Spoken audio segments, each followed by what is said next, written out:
I'd like to talk to you about your financial future, and I hope those figures become applicable to all of you as we go along. And I'd like to start by posing a problem for you. But I'd like you to think about this for just a second. If, as we walked out of here today, I said I would like to buy 10% of your financial future, I was going to write you a check today.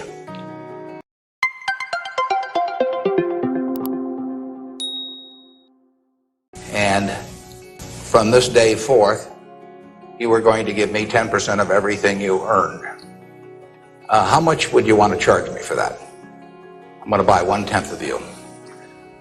And I may take the low bid, incidentally, so be careful what you write down. Well, I think if you thought about that a little while, as you contemplate that for a few minutes, you know, you're going to get a check from me today, and you can do anything you want with the money, but from this day forth, you have to give me 10% of what you earn. I think it would be very foolish of you, any of you, if you asked for less than, say, $50,000. Now, it's going to be a few years before you're out earning money, and so I've got a few years of dead money there. But then I would start getting this royalty on you as you went along. So I really think that if you thought about it, most of you would want a fair amount more than that, and I think you'd be right. Fortunately, I didn't make this deal with anybody when I started out, so nobody's got a 10% royalty on me. But I think that $50,000 would sort of be the absolute minimum. And if you think about that, that means that right today, you are worth $500,000, because if 10% of you is worth $50,000 in cash today, your potential is worth a minimum on a 100% basis of $500,000. That is the big financial asset you've got. It's way more important what you do with that $500,000 asset that you own today than whether you decide to buy stocks or bonds, or whether you put your money in a mutual fund or pick your own stocks or anything of that sort. The biggest financial asset that you have going for you by miles is the value of your own earning power over the years. So that's really what you should focus on. If you're focusing on your financial future, that means you should focus on you. Because whether your 10% is worth $50,000 or $100,000 or $300,000, which would be $500,000 or $1 million or $3 million for all of you, whether it turns out to be one or the other is really dependent in a very large part on what you do in the next few years. All of you in this room have the brains to do extremely well in life. You've all got the energy to do extremely well in life, and then the question is, how do you apply it? If you've got a 200 horsepower motor, you get 200 horsepower out of it, you get your full potential, or do you get 100 horsepower or 50 horsepower? Now, there's two things that can hold you back in getting the full horsepower out of your engine, whatever it may be. All of you have big enough engines. And one of those is a lack of education, but that probably isn't going to happen to very many people in this room. If you did have a lack of education, if you didn't have a chance to get a decent education in life, it wouldn't make any difference what that potential was, because you'd never unlock it. But the second most important thing, and equally as important, is in terms of the habits that you develop, in terms of what you do with yourself. When we hire people, we look for three qualities. We look for integrity, we look for intelligence, and we look for energy. But if they don't have the first one, integrity, the other two will kill you. Because if you're hiring somebody without integrity, you really want them to be dumb and lazy, don't you? I mean, the last thing in the world you want for them is to be smart and energetic. So smart and energetic only goes with integrity. You make your own decision on that. You can't change your IQ or how far you can throw a football or how high you can jump or the color of your hair very easily. But you can elect to have integrity that matches anybody else's. And if you match that with intelligence, which you have, and energy, which you have, you will get an extraordinary result, and you'd be very foolish to sell me 10% of yourself for $50,000. On the other hand, if you don't match it with that, your potential will, in a significant part, go unused. And I'll give you a little simple test to apply in terms of thinking about the kind of habits you want to develop, because you can have any habit you want to be. You can be lazy, you can be prompt, you can be late, you can be honest, you can cut corners. I mean, you have all these choices And those are choices for you to make. Nobody else is going to make them for you. And I would suggest that you play this little game with me too. Think about the person you would most like to be in life. So maybe it's one of your contemporaries, maybe it's somebody a little older, but pick out the person you admire the most, the person that you'd change places with if you could. And then write down why you admire them. Just put it on a piece of paper. And then figure out the person that you would least like to change places with you. Who really turns you off? Who do you find repulsive? And list the reasons why that person turns you off so much. And put those down on the other side of the paper. And then look at that list. And you'll find that everything on the left-hand side, what you admire in other people, the qualities they bring to life, cheerfulness, generosity, all kinds of things, you'll find those are things you can do yourself. It's very simple. You got to apply yourself, but the habits you form in doing that early on will carry you through life. And on the other hand, you'll find that the things that make people repulsive, selfishness, obnoxiousness, all these things, egotism, are things that no one has to have. If you find those in yourself, you can get rid of them as long as you get rid of them early. So all I suggest is that you write down a list of what you admire, what you find contemptible, and decide that the ones on the admired side are ones you're going to acquire for yourself. And if you do that when you're young, it'll carry you through the rest of your life. This doesn't work if you do it when you're 50 or 60. By then the habits are too well formed. But if you do it early, behavior becomes a habit. So if you do that, 2 or 3 years from now, if you go through the same exercise, you'll find out that the person you admire the most is yourself. That can be a little dangerous under some circumstances, but it's not a bad thing. I mean, you want to be somebody you like, and you don't want to be somebody that you dislike. And form those habits early. You basically can't miss. Now, I'll give you one other small piece of advice that's just a corollary on this, and then we'll get to your questions. And that is, as a general matter, as a one piece of specific financial advice, I would say, avoid credit cards. Just forget about them. We're in various businesses that issue credit cards. The American public loves credit cards. But if you start revolving debt on credit cards, you're going to be paying 18 or 20%. And you can't make progress in your financial life going around borrowing money at 18 or 20%. You can make a lot of money by lending it out at 18 or 20% over time. If you can find anybody that's good that will borrow from you. But you don't want to be on the side of the equation that's always behind in life. I was lucky. I'd saved about $10,000 by the time I got out of school. That $10,000 was really worth millions I might have earned later on, because after you get a family and everything, the expenses roll in. But those were my tools to work with, but it was only because I was ahead of the game. If you're behind the game by $10,000 at some point and paying 18 or 20% interest on it, you will never, you'll never get out of it. So the trick, I've got a partner that says, all I want to know is where I'm going to die, so I'll never go there, And that's true in financial matters as well. You want to figure out where you don't want to be ahead of time and avoid that. And I get about a dozen letters a day from people who are having terrible problems. And there are two reasons why they have terrible problems. One is a number of them have had health problems of some sort. I mean, they have really been hit by or somebody in their family has been hit by some kind of catastrophic illness. And that is it's a terrible thing to happen to any family. And they run up bills they can't pay, and really only society can solve that one in terms of protecting people against that. That's just plain bad luck. But the other one is from people who run up credit card debt, and they're facing bankruptcy, or they've been through bankruptcy once before, and they owe a whole bunch of money, and they can't even pay the interest, let alone pay any principal. And half of my letters come from people like that, and that problem is avoidable.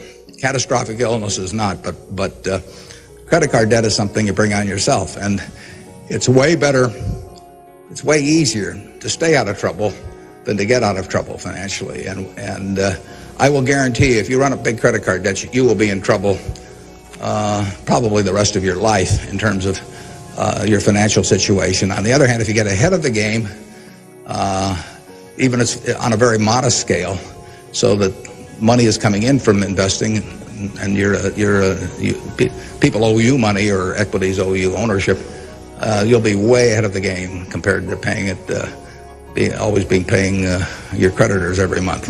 So my advice to you is, if you can't pay for it, don't buy it, and get yourself in a position where you can pay for anything, and then we'll be glad to see you at Borsheim's or the Nebraska Furniture Mart. Now let's have some questions. Do we have a mic out there that people can either go to or that travels around?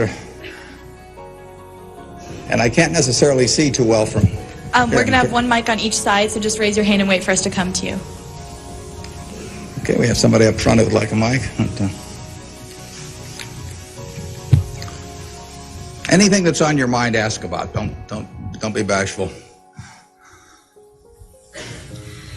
How would you advise people who aren't necessarily going into a career field in which you would make a large base salary, such as like medicine or something like that, maybe performing arts or music? How would you advise us to keep up financially with the rest of the world? Well, it is true that a market system does not pay as well in some activities as might seem appropriate for the importance of those activities to society. Just take teaching, for example. I mean, teaching does not pay well. And what could be more important? I mean, you've got to be as interested in who the teachers of your children are as who your accountant is, or whatever, or who's winning the heavyweight title of the world, or that sort of thing. But it doesn't pay well, and it's a fundamental choice whether you're going to go into something. For many people, it'd be a fundamental choice whether you're going to go into something you love or something to try and make a lot of money. I think that generally it pays to go with what you love. And, I think that it's very hard to find people when they get to be my age who say that they've loved what they've done all their life and feel it was very worthwhile, but they're terribly sad they made that choice because they didn't make a lot of money. I don't think anybody's ever said that to me, that they wish they'd gone into something else where they were uncomfortable doing it or didn't enjoy it, didn't feel very productive, but made a lot of money. So I don't think you'll find that. So I would go to work. I would go to work in whatever turns you on.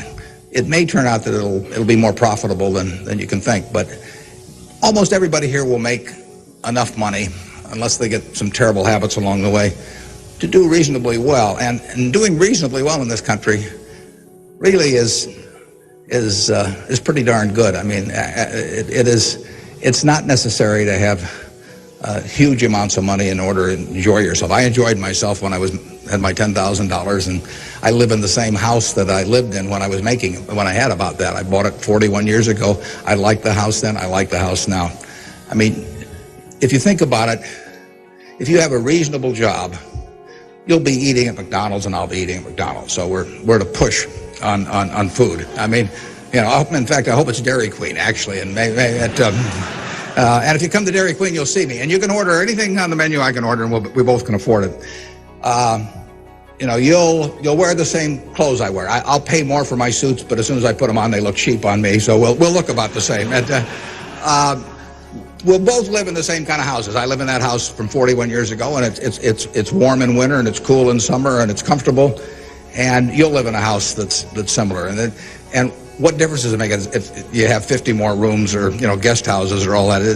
It'll probably just bring you problems. I mean, you have to worry about the greenskeeper or something when you get through. So I have been in the houses of people where the houses are worth probably 200 times what my house is worth, and I would not be any happier in those houses at all. In fact, I'd be less happy. I'd just have one more thing to worry about, and dozens of people around the place, and people quitting, and people stealing from you, and all kinds of things. To hell with it. We'll drive the same kind of car. In fact, you'll probably drive a better car. I drive a car that's about 8 years old. I don't know what it's worth now, but it gets me around fine. I mean, I'm perfectly happy. We'll watch the same television. We'll work on the same computer pretty much. The only difference will be how we travel long distances. I will fly in a plane that's more comfortable than than flying Southwest Airlines or something, which I've got nothing against. But that's the one real big difference. And other than that, I do what I like every day. I hope you'll do what you like every day to do. And I work with nice people. I hope you work with nice people. And there's 24 hours in the day, and those are where the hours go. So great wealth is the tiniest bit different in a real sense than having just a decent income. And to trade a decent income and something you love doing and something where you feel worthwhile doing it for huge wealth where you trade off a lot of your principles would be a terrible mistake.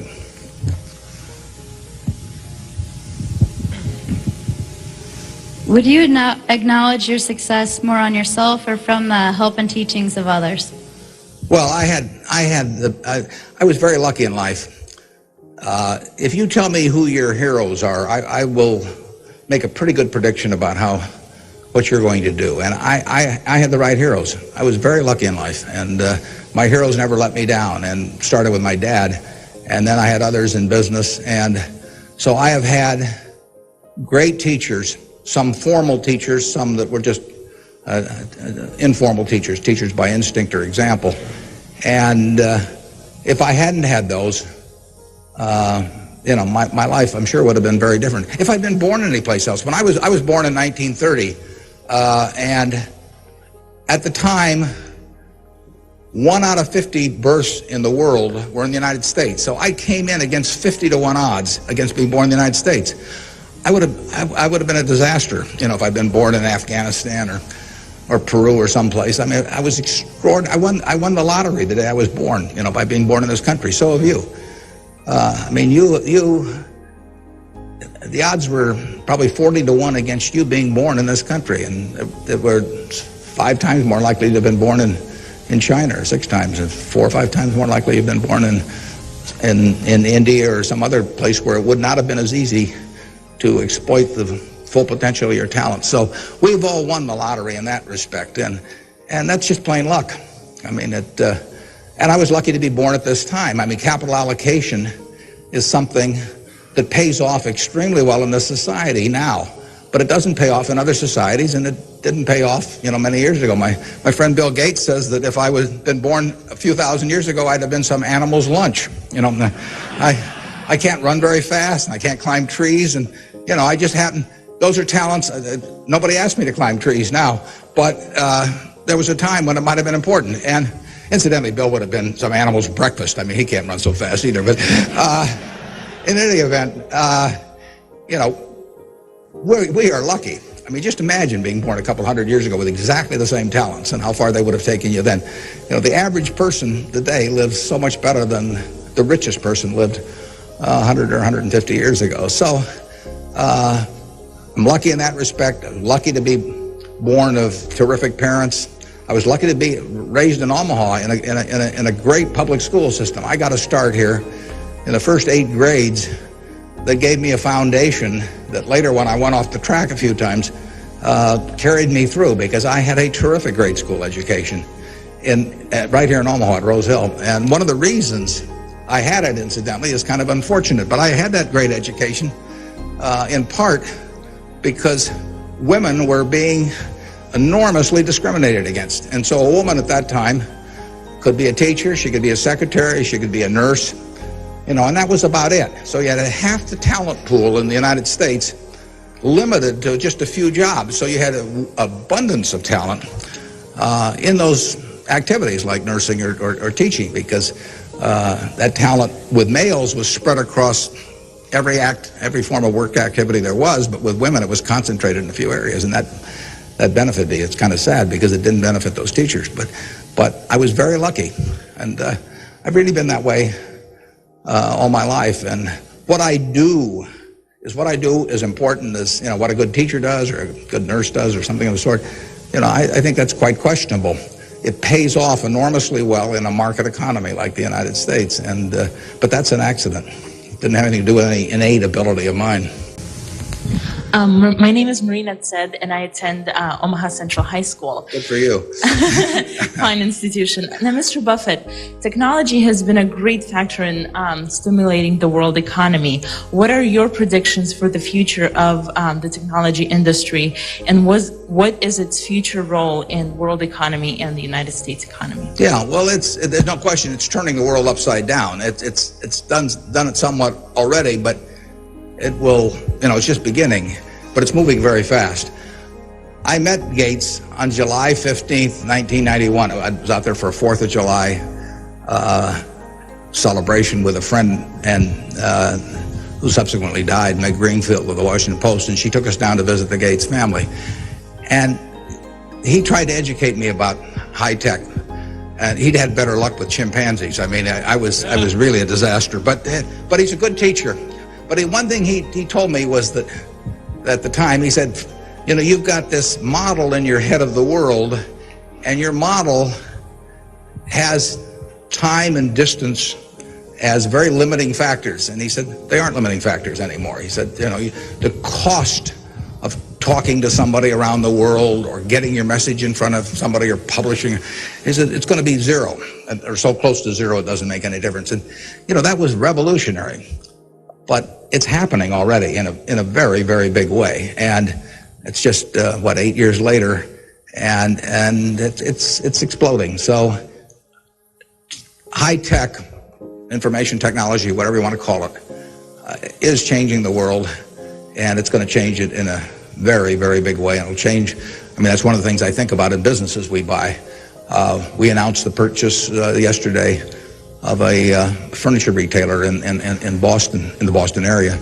And, I think to myself, what effect does this new world have in terms of the internet on furniture retailing? You have to think about questions like that. The changes will be huge. I played bridge yesterday with people all over the country, but I played it with people all over the world. I just sit down at my computer, and I've got some popcorn there, and I'm in khakis and a sweater, and I can have a bridge game in 30 seconds with people all over the world, and no cost to it, basically. That's a lot different than trying to arrange a game with 4 people in Omaha, on a day when one guy wants to play golf, another wants to watch baseball. And it changes things in a huge way.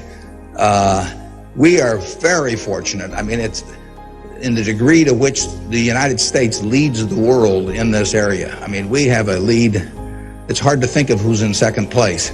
And 15 or so years ago, this country had an inferiority complex. It'd be hard for you to remember because you weren't old enough to be around then. But in the early 80s, we were wondering whether the Germans and the Japanese were going to own everything, and that they were going to make all the steel, and they were going to make all the cars and everything else, and the television sets, and we were going to flip hamburgers. That was the standard line.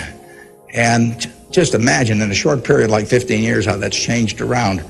In an important way, that's changed because of this information a revolution, where we, like I said, I don't know who you would name as being in second place in the world, but here's the most important industry in the world, and the United States has this incredible position, and we're moving all the time with that position. So I think that argues for a terrific future for the world over time, and I think it argues even more for a terrific future for this country. What are the best ways for youth to get started now in securing their financial future? For what to secure their financial future? For youth. Youth? Oh, well, it's not very complicated. It goes back to getting full use out of your own talents first. The difference between whether you're going to be earning X or 2X or 3X a year 20 years from now is going to be a function of how well, not how much talent you have, but how well you use the talents you already have. And so that is your best financial future is your own ability and your a capacity to use those abilities to their potential. And that can't be taken away from you. They can't even tax it.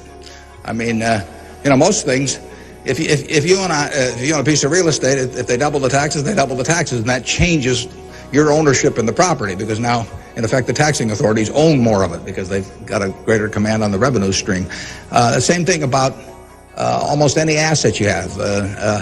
But they don't tax what's in your head, and they don't tax your ability to start performing when you get to work in the morning and finish in the evening to your potential. One of the things that amazes me is how people who really do perform well just sort of jump out at you once you're running a business. When I got out of school, I thought, everybody would behave that way, but they don't. Most people sort of go through life in a sleepwalk, and if you don't, you will stand out. So the biggest thing for your financial future is yourself. Now, beyond that, it is always being ahead of the game rather than getting behind the game. It's saving a little, no matter how you do it. I mean, I delivered papers, I worked at Penny's, I sold golf balls, I had a pinball machine around. I did a lot of things that enabled me to accumulate about $10,000 by the time I got out of school. 10,000 doesn't go as far now as it did then, but having anything so that you're ahead of the game and not getting behind the game is enormously important. I mean, just, if you're going to run a 100-yard dash against a bunch of people in life, if you can figure it out so that when the gun goes off, you're 10 or 15 yards ahead instead of 10 or 15 yards behind, it's going to make an enormous difference in how that race comes out. So having some net resources doesn't make much difference whether they're in stocks or bonds, in my view, but and not having debt when that gun goes off when you get out of school is a huge plus over being behind the game. And it may come from delivering a paper out in the morning, it may come from part-time work someplace, but put aside a few dollars for yourself so that when the time comes and you enter the workforce, you're ahead of the game and not behind. And then once you get there, don't get behind by buying a whole lot of things that you figure you're going to pay for someday while you're paying 20% interest in between. Students, if you could please say your name and school when you ask a question. Yeah, it's hard for me to see even where the microphone is, but I can.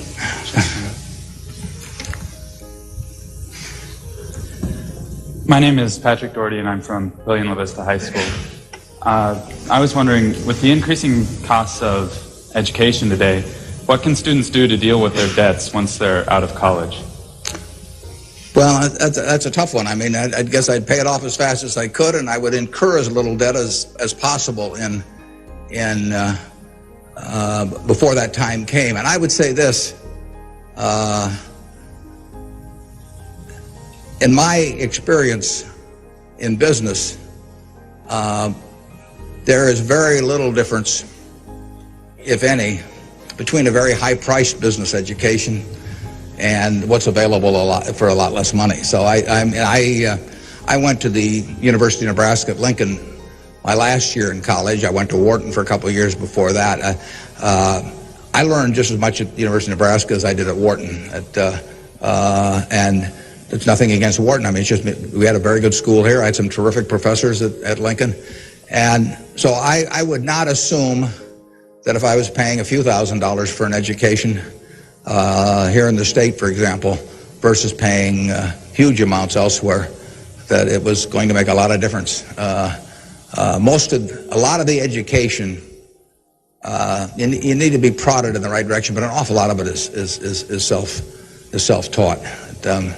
I mean, Andrew Carnegie did a wonderful thing in this country in terms of libraries, and I used to spend a lot of time at libraries. I even got locked in at the University of Omaha, what was then the University of Omaha, and I couldn't get out for hours. And one night I got so entranced with what I was reading. But there's all kinds of information available now with the internet. It's so much easier than it was then. So it's out there to be taken, and it isn't necessary to pay $30,000 or $35,000 a year to go to some big name school to get the education at all. I mean, if you're going to learn accounting, which is probably the most important course you'd take in business, if you're going to learn accounting, you can learn accounting absolutely as well, in my view, going to UNO as going to Harvard. I mean, I see. I'd bet on that, and so I wouldn't run up huge bills in terms of getting a business education. Now, if you're going to get a medical education, I mean, there's certain professions where there may not be any way around spending a fair amount of money and getting in debt to some degree. You've got to make that decision yourself, but I'd certainly try to minimize it. And And I would have it figured out how I would handle that debt in, say, a 5-year period after I got out of school, or I would think twice about incurring it. There's a question up here, if we can bring a microphone. My name is Kyle Clark. I'm here representing the Omaha Youth Advisory Council. What advice would you have for a forming nonprofit organization? For forming a nonprofit organization? Well, I've always tried to avoid forming nonprofit organizations. Well, that would depend entirely on what I wanted to accomplish. I mean, it'd be one thing if it was a hospital. It could be another thing. There's so many types of it. So you've got to get people that are experienced and involved in an entity like that. And but it depends so much on the objective you're working at. I promised this young lady here microphone for a long time. Hi, my name is Kara Harbert, and I attend Millard West High School. And I understand that you're very civically involved, and I was wondering how important of a quality you think that is for an individual in life and why. Yeah, well, I wouldn't say that I am that. I mean, I do certain civic things. I think your model as a citizen, for example, in Omaha would be Walter Scott. I mean, he is far more civically involved than I am, and incidentally, his predecessor, Peter Kiewit, was too, but Walter's carried it to new heights. So I don't want to take on any mantle for that myself. I do some things. One of the problems I have is I love what I do so much that it sort of takes over. I mean, I'm like a guy that likes to play a lot of golf or something, except I like the business I'm in. But I've got a family that participates very actively. Some of my children work on almost anything that comes along in the civic area. And, in the end, people do what they want to do to quite a degree. And I think I've never talked to anybody that enjoyed working in civic activities that didn't feel where it was very worthwhile after they've done it. I mean, they built something, and participating in building something is always a lot of fun. And actually, you can have a good time. We have this golf tournament, for example, in September, and we raise some money for civic things, but everybody has a good time, so nobody's paying any price by doing it. I'm having a good time. The people who come are having a good time, and we get to show Omaha off to people. But you should be enjoying things you go along, and you will if you work in civic activities that interest you. And you can do the same thing in politics. I mean, if you find political ideas or politicians who particularly you identify with, you can get a lot of self-satisfaction out of working, and you're doing something worthwhile. So just follow your instincts on that. That'd be my recommendation. Hi, my name is Jeremy Graham from Millard South High School. We're probably the elite youth of today, and I have a question. What do you see as the biggest economic problem facing the youth of today going into the future?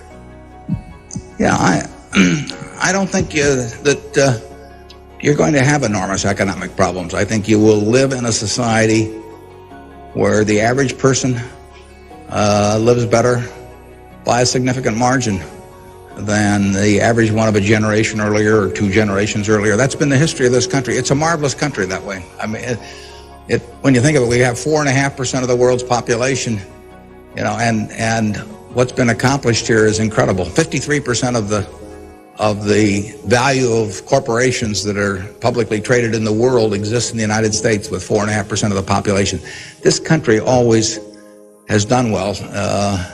They say in stocks that you should buy stock in a business that's so good that even an idiot can run it, because sooner or later one will. And that's not terrible advice. Well, that seems to have been sort of the history of this country from time to time. I mean, we've had all these problems that have come along. If you look back on the last 100 years and list all the problems this country's run into, you can make a very long list. And a lot of people who focused on those problems at the time have missed the bigger picture. And the bigger picture is that every generation lives better than the one before it. And that's because of savings, because savings enable people to create new tools to do better things as they go along. And it's also due to an environment that lets people realize their potential to a greater degree than most other environments in the world. It's far from perfect. I mean, it's sad how far it is from perfect, but it is better than anything else around. I mean, in this country, you don't have some commissar or something running a big business in this country. You've got a guy like Jack Welch, and a fellow like Jack Welch makes a difference of night and day in terms of the productivity of that business over a period of decades. And productivity is what causes the standard of living to rise. So a system that throws up the Jack Welches of the world to run businesses is going to have an enormous advantage over a society that does it by heredity or that does it by government edict. And we're closer to that society that I've described than any other country, and it's led to great things, and it will continue to lead to great things. So I think you've got the best future. You don't face a war, and you've got a better future in terms of achieving material rewards than any generation in history. So I wish I could trade you places. I might get taken up on that by a few of you, though. Hi, I'm Ryan Wilkins from Millard West High School, and I was wondering if you could speak for Mr. Gates were afraid of the impact on Y2K on the economy, or specifically the stock market. Yeah, well, I'm glad you gave me a chance to bring in other people, because I'm the last guy in the world understanding about Y2K. I don't know why this microphone's working. I don't know, why lights go on. Or I flip on the switch of my television set and pray. I mean, it's all beyond me. But I would say this: the smartest people I know in that area, in large part, think it's going to be a non-event in this country. I can't speak for the rest of the world, but so I think you'll wake up on January 1st and find the world hasn't changed from December 31st. Now, I would say this: you might get a whole bunch of friends to write you checks for $1 billion on December 31st and then deposit them, and who knows what'll happen. You can't lose anything. I mean, all they can do is bounce, and if the system gets fouled up, you might find a lot of money in your account. But I wouldn't count on it. We own a company called Executive Jet. We have about 1,400 or 1,500 customers who own pieces of airplanes with us, and so we've got 160 of their planes and some of our own flying around. It'll be very interesting to me to see what the advance people let us know ahead of time when they want to use it. It'll be very interesting to see how many sign up for January 1st at 12:01. But it wouldn't bother me to fly them in the least on January 1st or do anything else on January 1st. Ideally, I hope they're getting prepared to watch the Huskers play in the big game. I'm Jamie Solis from Twin Valley, and I was wondering, how do you decide what you invest your time and money in? Yeah, well, I like to find businesses that have good economics. Now, what are good economics? Well, good economics are a business that has some kind of a moat around it that makes its product or its service or its location or something a little more desirable to the customer than any other sort of comparable product. The number one candy bar in the last 30 or 40 years has been Snickers. People don't fool around with different candy bars. They fool around with different length dresses. They fool around, with all kinds of things. But they don't fool around with candy bars because they figure, they're going to go in and lay out 50 cents or whatever it is and put it in their mouth. And they're not going to, for 50 cents and putting it in your mouth, I mean, you're not going to say, I'll lay out 45 cents and put something else in my mouth. So you find that very stable. And we like businesses that we think we can figure out where they're going to be in 10 or 15 years. I don't know where the information technology businesses are going to be in 10 or 15 years. I know where Snickers bars are going to be in 10 or 15 years. They're going to be selling just about the way they do now. I know where Wrigley's gum is going to be in 10 or 15 years. There's not going to be a lot of innovation in chewing gum. The internet's not going to cause people to quit chewing gum either. I mean, Gates may think so, but I don't think so. But it's predictability regarding the sustainability of a competitive advantage, something special about a product. So we look for those kind of products, and then we look for people that are running the business that are honest and able. And,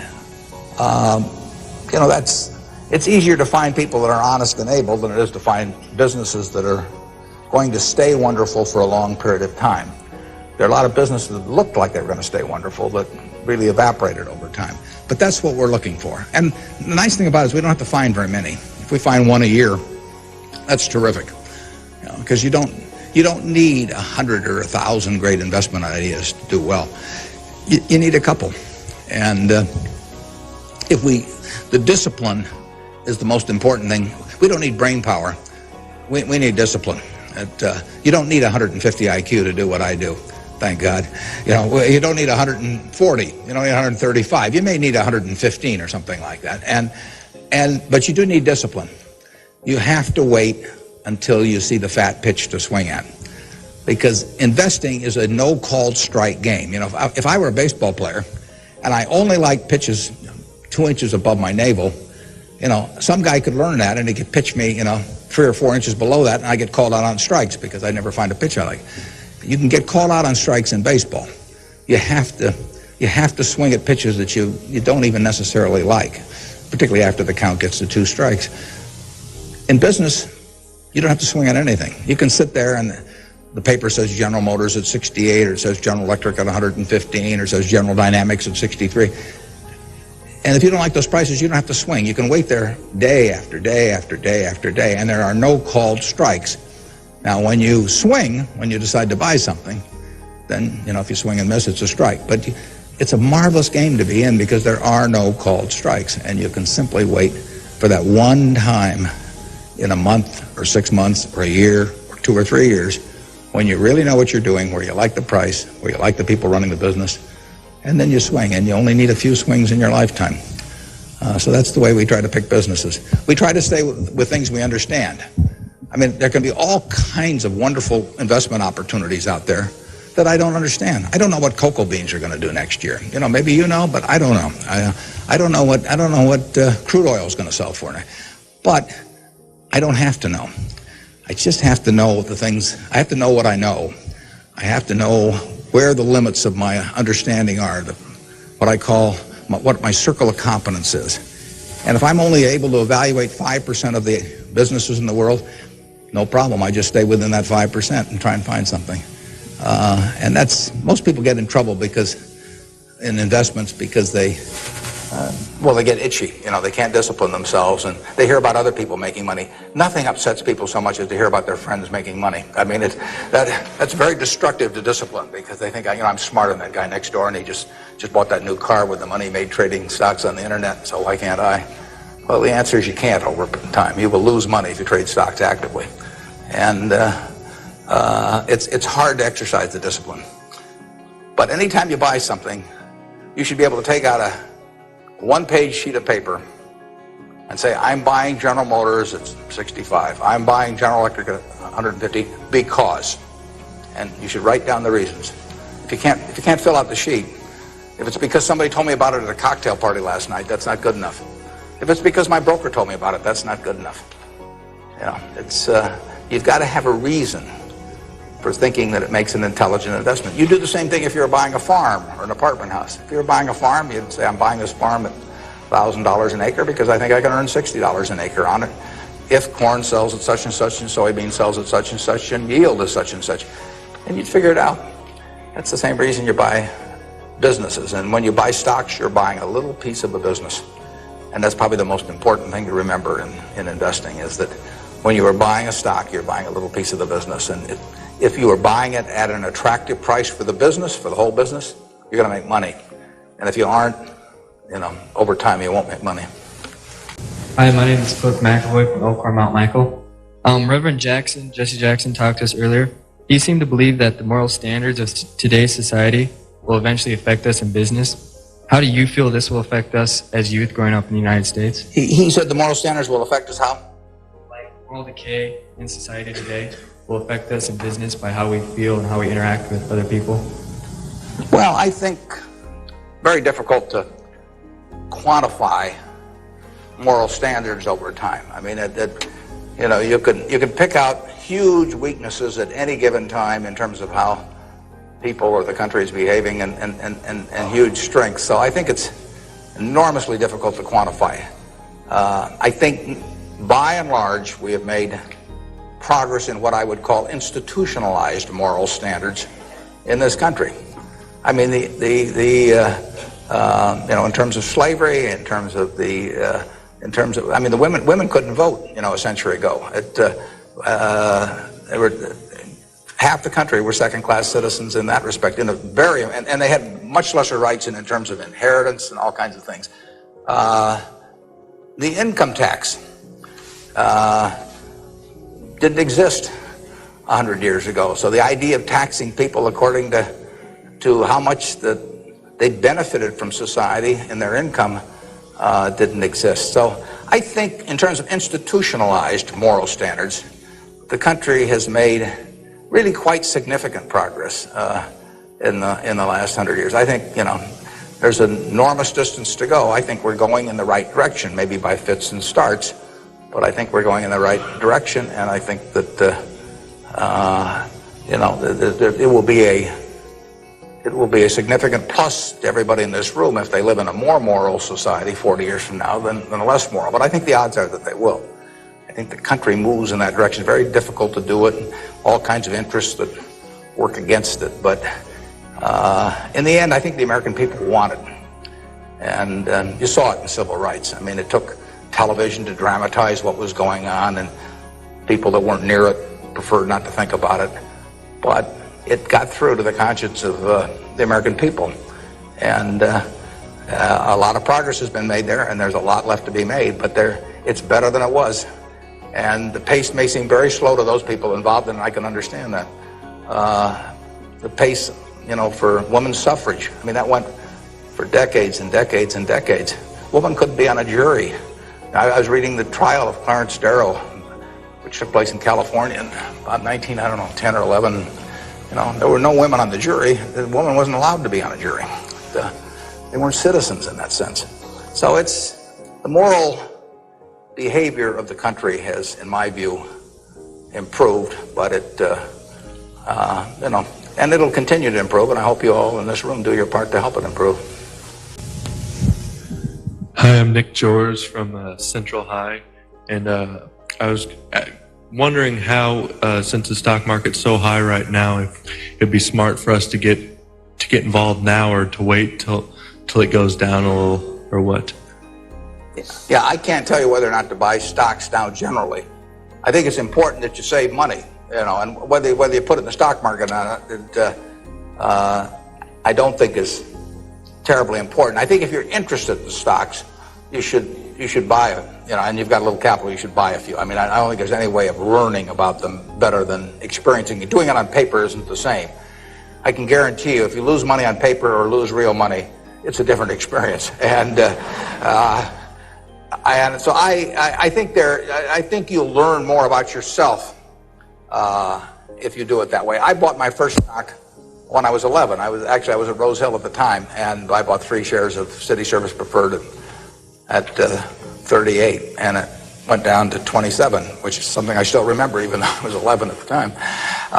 And then it went up to 40, and I sold it. I made $5 on my 3 shares after commissions, and then it went to 200 and something. So, I probably remember that a little better than if I'd been doing it on paper. And I fooled around doing a lot of things between about age 11 and 19 in the stock market. I did charts, I did all kinds of technical analysis, I read every book I could get on the subject. And I didn't do that well. I didn't do terrible, but I was really just floundering around. But that meant by the age of 19, when I read Ben Graham's book, I was at the University of Nebraska in Lincoln, I went and bought this book called The Intelligent Investor, just come out, and it had an enormous impact on me. Now, if I hadn't done, in the previous 8 years, if I hadn't been all over the lot, I'm not so sure that book would have had the same impact on me. I mean, by that time, I was prepared to read Ben Graham's book, which changed my life financially in an incredible way. I mean, I wouldn't be up here today if I hadn't read that book. But yeah, part of life is getting prepared so that when something does happen that's significant, you can grasp the significance of it and know what to do with it. And I would say that first 8 years of fooling around, even though it produced nothing financially to speak of, produced a lot in terms of getting my mind prepared for when I really did read something that made sense. So I was ready to accept it. And I actually went back and went to Columbia to study under Graham, and because of reading that book, and all kinds of things flowed out of it. So I would encourage you, if you're interested in the field, to do a few things. I'd still try and make it as intelligent as possible. I would try to stick with things, businesses I thought I understood. I'd still get out that sheet of paper and I'd write, I'm doing this because, and just test my reasoning. And then I'd go back and read it a year later and see whether what you thought would be true turned out to be true. So I would always check myself. I believe in grading myself on everything. You know, doctors have postmortems, and they do it because they learn from postmortems. In business, people don't like to do postmortems. When I can be on the board of a company, and they can be owners building plants or buying companies, and they never want it 2 years later to run a check on how that decision turned out, because it can be unpleasant. But you learn from postmortems, and you don't want to learn. It's way better to learn from other people's mistakes than your own, but you got to learn from a few of your own too. And the time to do it is when you're young. We can do maybe one more, and then we wrap this up at one, do we? Or maybe two more. My name is Pete Walsh. I'm from Creighton Prep, and my question is, to what extent do you feel that the government, with the current policies of welfare and Social Security, is it financially competent and fiscally prepared for the future? Well, I think that the country as a whole is quite well prepared for the future. That doesn't mean I would adopt every policy they have, but I think we have an enormously rich society, and it'll get richer. Everyone isn't going to participate in that. Some won't participate because of physical disabilities, others because of mental disabilities, others because of shortcomings in the education they received when they were growing up, all kinds of reasons. We have a prosperous enough society to be able to take care of those people, and we should take care of them. And how we do it so that they feel most useful in life, and how we do it so that we continue to encourage people to be more productive themselves and all that. I mean, those are not easy questions, but that shouldn't take our eye off the ball of feeling we should do something about it. I pose this problem sometimes to people. I say, let's assume that it's 24 hours before you're born. And all of you can take this test, 24 hours before you're born. And a genie comes to you. And the genie says, what was your name again out there? Whatever, we'll call you Joe. And the genie says, Joe, says, you look pretty promising to me. I think you've got kind of a sense of fair play and a good mind. And so I'm going to let you have an extraordinary opportunity. I'm going to let you design the world into which you're going to be born in 24 hours. It's yours. You pick out the political rules, you pick out the economic rules, you pick out the social rules, you design the world. And when you're born in 24 hours, you're going to be born into that world. And that's the world that's going to exist for your lifetime, for your children's lifetime, for your grandchildren's lifetime. And you, having heard of some of these genie jokes in the past, would say, what's the catch? The genie says, well, it's a very slight catch. I said, when you're born in 24 hours, you're going to emerge in this world you designed. But what you don't know is whether you're going to be born black or white, male or female, rich or poor, bright or retarded, able-bodied or infirm, in the United States or Afghanistan. All you know is that you're going to reach into this barrel, which now has 6 billion balls, as we know, representing one person, every person in the world, and you're going to participate in what I call the ovarian lottery. You're going to take one ball out of that barrel, and you're never going to get another ball. That's you. You're going to get one ball, and now you're going to emerge. Now, what kind of rules do you want to have for that society, not knowing which ball you're going to get? Now, that I put to you is the way I think people should think about social policy. And if you're lucky enough to be born in this country, you've won the lottery already. But we should have a system, in my view, that encourages the Jack Welches and the Bill Gateses and all of that to work far beyond the time when it has any economic significance to them. We want people commanding those resources who are extremely able at commanding them. That's how the standard of living moves forward. So we should want Tom Osborne coaching in Nebraska. We should want Bill Gates designing software, and we don't want to mix up those two. We don't want to get Bill coaching in Nebraska. So you want a system that gets people to their potential and puts them in the position where they can do the most good for society. But you also want a system for the people who get the wrong ball. I mean, somebody's going to get the ball, that says 80 IQ. Somebody's going to get the ball that says this disease or that disease early in life that cripples them. And we've got a rich enough society that we can take care of those people. And I think that, to get back to your question, I think that this society will move more and more in that direction. It has the capability of moving more and more in that direction as our resources and our output increases. And I think that it has the will to do that in a general way, although, like I say, there have always been lots of fits and starts. So there is no shortage in the United States of resources. There's no shortage of output. You have to have a system that encourages people to behave to the limit of their abilities and puts them in the right place. But then you have to make sure that everybody gets taken care of, too. Now, we can do one more, and then we'll break. I'll let the fellow with the microphone, or woman here, make the decision. Hi, my name is Ben Gold. I go to Brown Talbot. And I wanted to know, how do you think the media affects the world economically today? Well, it's a small question. Well, what it obviously does, simply because it's moved so far technologically, is it's brought it together in a big way. I mean, I was over in China a few years ago, and I was right after the time of the women's conference in Beijing, and I was reading the Chinese coverage of that conference, and of course it had nothing to do with what was taking place, but the internet was coming in, and you can access the Washington Post or the New York Times or anything. I get the Washington Post at 9:30 here at night, in effect. I never could get it the next day through physical delivery, but by electronic delivery I can read it